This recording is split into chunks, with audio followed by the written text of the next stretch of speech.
To remind ourselves of what happened in the first place when we had the likes of Crouch accompanying Voronin up front, and Voronin, the quickest man, well, certainly thinking-wise, on the pitch to begin with. Yeah, very sharp, was really up for it.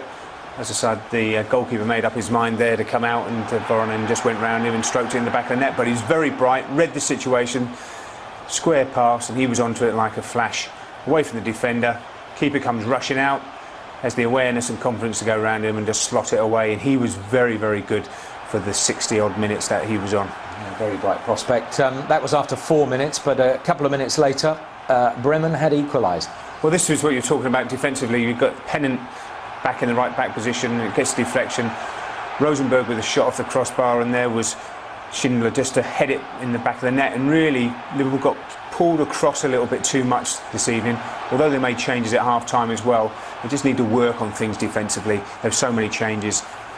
Don't need to work on that free kick. No, John Arne Riise, a great strike, swerving away from the keeper, but you have to say that Visa really should have pushed that round the post. His chocolate wrists had pushed it in the back of the net. All in all, Voronin probably the player of the night, and scored 2 goals, could have had more, but made it 3-1. Yeah, but I think you've got to look at his all-round play. I mean, he's prepared to go over the top as he does here. Cool finish as well. Most players would have smashed this, but he just slotted it past the keeper. You watch, controlled finish. He doesn't go for power, he just goes to place it in that near post. There you go, with the side foot. Great finish, but he was prepared to go beyond, but he's also prepared to come deep and get the ball to feet and then spray other people in.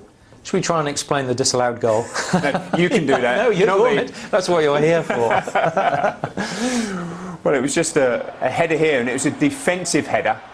So the striker's well offside, goes round Scott Carson and puts it in the back of the net. And I think the referee gave it to start with. And Jamie Carragher's face says it all. Alonso's there saying, what's going on? But I think in the end, Jamie just turns around, lets it run through because he knows he's offside. But I think the assistant, as we call them nowadays, thought that that was a Liverpool player's header. Yes. He wasn't assisting the referee very well, was he? Great look from Jamie Carragher. Here we go. Calm down. Have they changed the rules since last season? Torres came on. We saw him for 25 or so minutes, which was nice. Yeah. And you know, he looked pretty special. But again, we talk about some of the defensive errors that Liverpool have made, and they looked exposed again when they went 3-2. Well, they did. Young Stephen Darby ended up putting it in the back of the net, but Agger comes to try and win a ball and doesn't get there, and just dangles his foot here. Look, that's poor defending. Then the striker's away. I think it's Lonning hits it across, and young Stephen Darby puts it in the back of the net.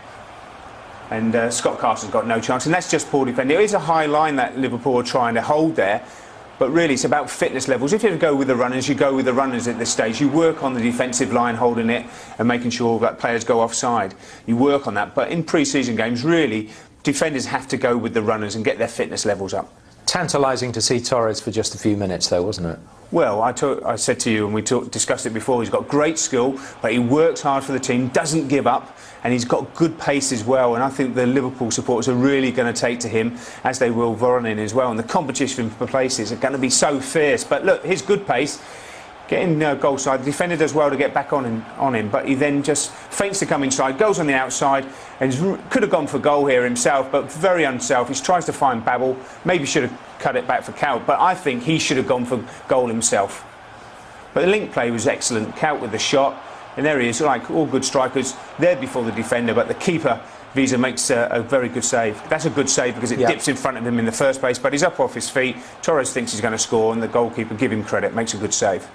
I just think the Liverpool fans will almost be drooling at the fact that they can look at so many good strikers. I mean, there again, you know, it wasn't going to be Torres' night, was it? Well, the thing is now, it's all about Torres just getting his little bit of fitness, getting used to playing with the other players, all the players getting used to the way he plays as well. But the big star is Aston Villa. You know, first game of the season live on Setanta. You know, you've got to look at it and say, well, that's when he wants to start finding the back of the net. What do you think would be the best option? I mean, having seen what you've seen tonight, you go with Torres and Voronin. Well, if you're going to go with the two up front, yes, Voronin, who surprised us all, has come from nowhere on a free, and you know, Torres for 23 million and good partnership. But Kaut and Crouch and Babel, they're all going to be fighting for places. It all depends which way that Rafa thinks he's going to go in that first game, because the start to the season is the most important for Liverpool. Villa, Chelsea and Sunderland, they've got to get off to a good start.